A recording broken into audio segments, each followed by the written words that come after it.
wasn't going to watch that.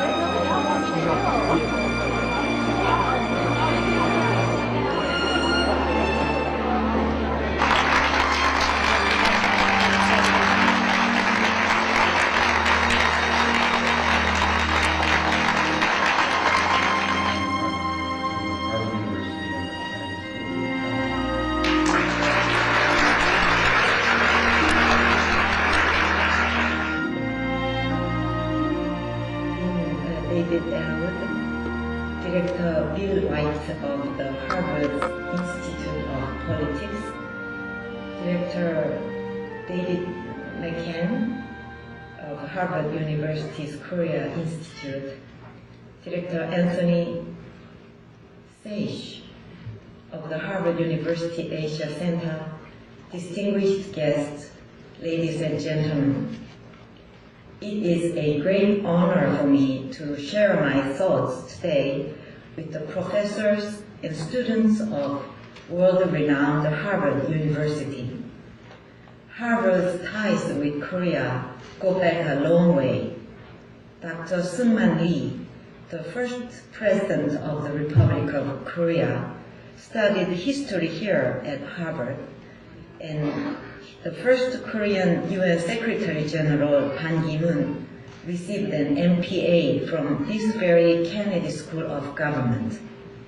There are also several Harvard alumni representing the Grand National Party in the Korean National Assembly, 3 of whom are graduates of the Kennedy School. They are indispensable to our party, and 2 of them even have the same surname as me. Back in 1961, my father had a summit with then-President John F. Kennedy at the White House. It was a very unlikely meeting between the leader of the world's greatest superpower and the president of one of Asia's poorest nations with less than $100 in per capita income at the time. But 2 of them had one thing in common: their firm belief in the triumph of free democracy against communism. More than 45 years later, the daughter of that Korean president came to visit the Kennedy School amid the new security threats challenging my country. Koreans believe that all encounters, even the one as trivial as brushing each other's sleeves on the street, originate from the ties that existed in our former lives. This belief shows how cherished we Koreans think of human encounters and relationships. In that respect, we are practically a family here, because I can sense a good rapport building with everyone here today and with Harvard and the Kennedy School. Ladies and gentlemen, I'd like to speak to you about the future of our 2 countries are to share. As a daughter of Korea, I'm proud of the past 60 years of Korean history. The nation suffered the devastations of war and the ensuing division of the Korean Peninsula. The Korean War destroyed the entire country and left millions dead or injured. But Korean people have risen above the tragedy. The per capita income of Korea in 1961 was a meager $82, but now Korea is projected to break the $20,000 mark this year. Korea's export rested at around $100 million in 1964, but it has soared to top $300 billion last year. In a mere span of 4 decades, per capita income grew by 250 times and export by 3,000 times. Back in 1968, Korea was capable of only assembling imported automobile parts from the United States, but today, Korea is the fifth largest automaker in the world. Nowadays, it is not that hard to spot Korean-made cars on the streets of America. Mobile phones made in Korea have become the most sought-after items around the world, and Korean computer and semiconductor manufacturers are dominating the global market. In Japan and China, Korean films and dramas rival Hollywood movies in popularity, and albums of Korean singers climb to the top of the music charts and break sales records in the Asian market. A poor and hopeless nation in Asia has performed a miracle. Korea has something else I'm proud of. Democratization movement was launched in the late 1980s when the nation's accelerated industrialization freed people from the burdens of making the ends meet. My highest respect goes to the countless people who worked up the courage and sacrificed themselves during the struggle to realize democratic values. Democracy would not have flourished in Korea like now if it had not been for their sacrifices.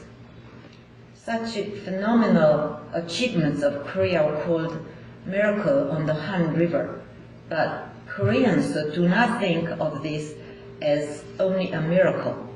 When you see as a miracle today is also a deserving result of Korean people's hard work and indomitable spirit.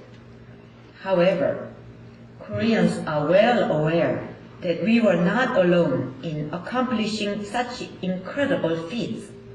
We had good friends who supported us during the hard times. America was one such friend, the closest and most supportive one. Actually, America was more like a brother than a friend. Today, I had an opportunity to drop by a memorial chapel in the campus. There, I saw a list of names engraved on a plaque. Those were the names of Harvard students who died fighting in the Korean War. The freedom and prosperity enjoyed by the Korean people today was gained through the blood shed by your brave alumni. I would like to take this opportunity to thank the American people who lent us a helping hand during Korea's growth. Nonetheless, Korea's dream of building a truly great nation has not been realized yet. Korean people and I dream of a future for our nation, a future in which we build a country that is more prosperous, more just, safer, and contributes more toward international peace and prosperity. And I think reestablishing a new Korea-US relationship is one of the requirements needed to realize that future. I'm well aware that some Americans are disappointed over Koreans' changed views of America. However, I want to tell you that in order for you to understand the changes in public sentiment, you must understand the gravity of the pain that Korea is experiencing. No country can be free from the growing pain, but the pain gripping my country is unique to Korea, originating from the nation's past.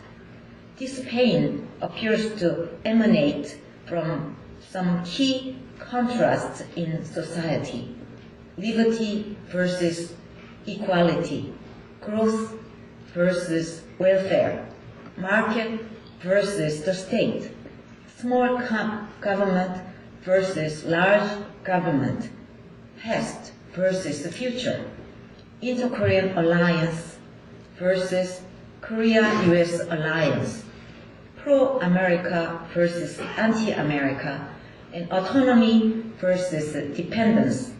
Such contrasts have plunged the Korean society into chaos and stagnation. Of course, some may think that these issues are ideological confrontations also observed in many other nations around the world. However, conflict in Korea have been extended by the presence of North Korea and the special circumstances of the Korean Peninsula remaining divided and technically still at war under the Armistice Pact. Although the nuclear test and human rights violation of the North Korean regime should be denounced and eradicated, South Koreans agonize over the fact that North Koreans are of the same blood and still our brothers.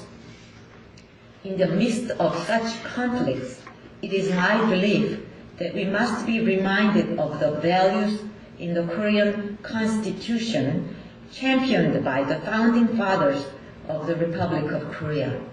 Those values are unshakable faith in democracy and market economy. This faith is what the Korean people should have today. It is clear what Korea should be headed. The nation should further nurture democracy and market economy.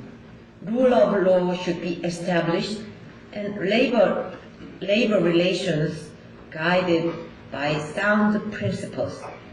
Freedom should be expanded to give equal opportunities, not equal results. The social structure should have a strong welfare system propped up by the solid foundation of growth, which would bring about a caring and sharing community. It is also clear where Korea should be headed in foreign affairs.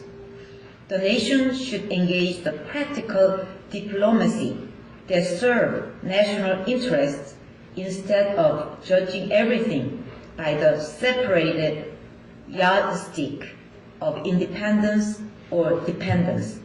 The Korea-US alliance should also mature in a way that befits the 21st century. Our two countries should become economic partners that grow and prosper together, as well as security allies who safeguard free democracy and contribute toward the peace in Northeast Asia and the world. It is my life mission to guide the nation toward the right direction. I will do my best to carry out this mission. Professors and students of Harvard, I now wish to speak on two urgent issues facing Korea and the United States. The first issue concerns the future of the security alliance between South Korea and the United States. South Korea is facing grave security challenges from North Korea. If the Korean War in 1950 was the first crisis, the situation we are in right now can be considered as the second security crisis. Since the Korean War, North Korea has undertaken a number of violent provocations. North Korea sent armed spies to attack the presidential Blue House in Seoul, carried out a bombing attack against a South Korean president and his entourage in a foreign country, blew up a Korean air passenger plane, instigated a fatal naval clash in 2002 that left 6 Korean sailors dead, and the list goes on. My mother was shot to death by a North Korean agent in 1974. I was only 22 years old when I was thrust in to fill my mother's place as the First Lady. But even then, North Korea was not armed with nuclear weapons like now. Nuclear tests conducted on October 9, 2006, hurled Korean security to a dangerously unfamiliar terrain. Now the future of South Korea hinges on how we can successfully deter the security threats from a nuclear North Korea and secure peace and stability to power Korea's sustained growth. At present, four basic keys are mobilized to resolve the North Korean nuclear issue: six-nation nuclear talks, UN Security Council sanctions, US-North Korea bilateral meetings, and inter-Korean talks. Each one of these keys are fulfilling its given role and making progresses. However, in order to open the tightly closed door to a nuclear North, all these keys must work together and approach the issue with a practical aim.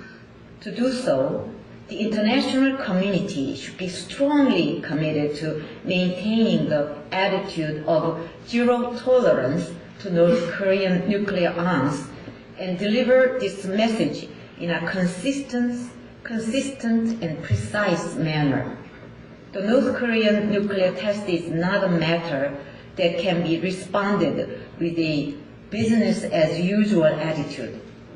Media reports that some progress have been made at the U.S.-North Korea bilateral meetings prior to the six-party nuclear talks, and we heard the news from six-party talks today. I think I accept this result very positively, but we must brace for more difficult negotiations that surely lie ahead. The strong resolve of the international community should be delivered to North Korea in unison, and the Korean government should take active part in the UN Security Council sanctions and the PSI.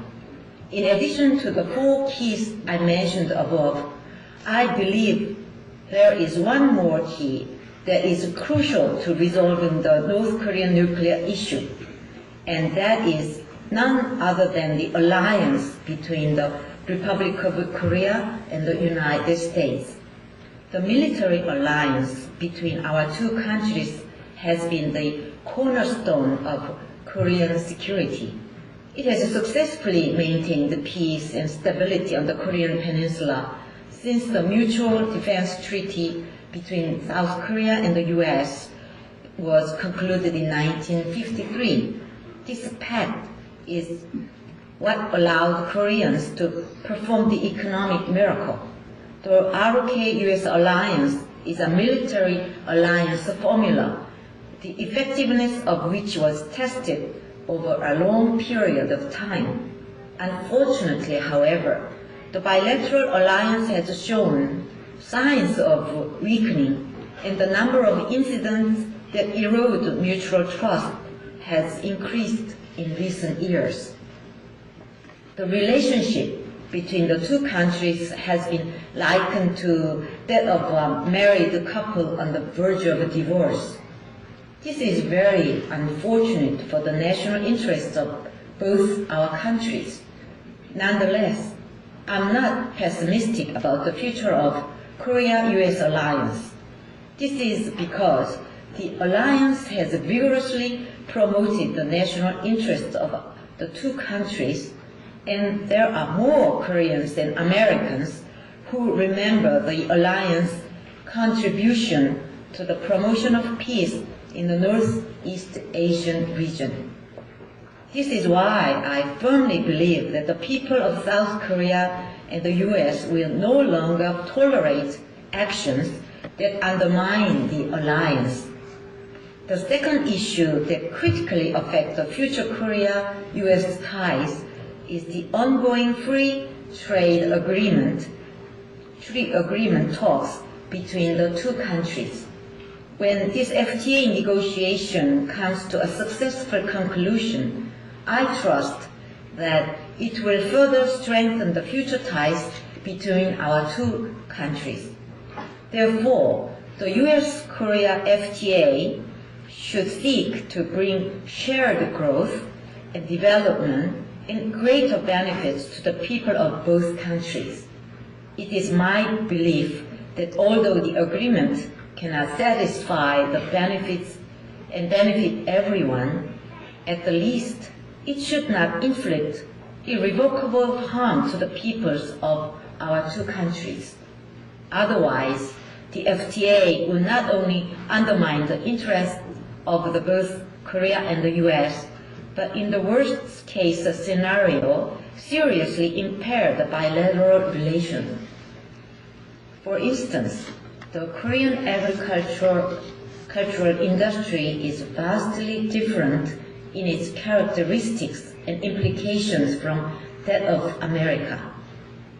It would be extremely difficult to gain the consensus of the Korean public if America demands the liberalization of the Korean agricultural sector, especially the rice market, based only on commercial intentions. I believe the Korea-US FTA negotiations should progress in a way that would greatly promote the bilateral ties. Ladies and gentlemen, my life has been full of heartbreaking ordeals. At the time of my mother's death, I was studying halfway around the world in France. I couldn't even make it back to Korea in time to see her during her last hours. But instead of being given the time to grieve for my mother, I was rushed to fill the vacant position of the First Lady. Only a few years later, I had to see my father pass away in the same manner. It was so painful for me at the time that it hurts to simply breathe. Everyone suffers one sort of a trial or another during one's lifetime and tends to think one's hardship is the most unbearable one. I was that way too. I even published an essay entitled "If I Was Born in an Ordinary Family" to tell the world how hard my life was. Well, it didn't sell. That was another painful ordeal for me. But what brought me out of that misery and compelled me to go into politics was the hardship that hit my country. I lived 18 years as an ordinary citizen after I left the presidential Blue House upon my father's death. But 10 years ago, I saw my country slowly falling apart from the fallout of the worst financial crisis in the nation's history. That's when I started my political career, determined to live my life not only for myself, but for Korean people. I call the upcoming Korean presidential election in December as a historic one. This election will determine whether Korea will slide back into oblivion or take a giant step toward a better future. The fate of the Korea-US alliance also hinges on this presidential race. Despite the passage of time and changes in the world environment, Korea and its people should never forget the noble sacrifices made by young Americans during the Korean War. Former Korean Prime Minister Han Bin-lee was studying at the Harvard Business School when the Korean War broke out. When he heard about the war, he left school to ask General Douglas MacArthur to fly him home, and then went on to work as an interpreter for American officers. There are numerous stories, such as this one, testifying to the strong, heartwarming ties between our two countries. The Republic of Korea and the United States share common values: freedom, truth, and justice. Between us, we have 50 years of protecting these common values with our blood, sweat, and tears. If given a chance, I will design a new future for the Korea-US alliance through candid dialogue with America. I will set up a sturdy foundation that could sustain our bilateral alliance for another 50 or even 100 years. I will demonstrate my leadership by providing new visions for the future bilateral alliance and convincing the Korean people of a brighter future.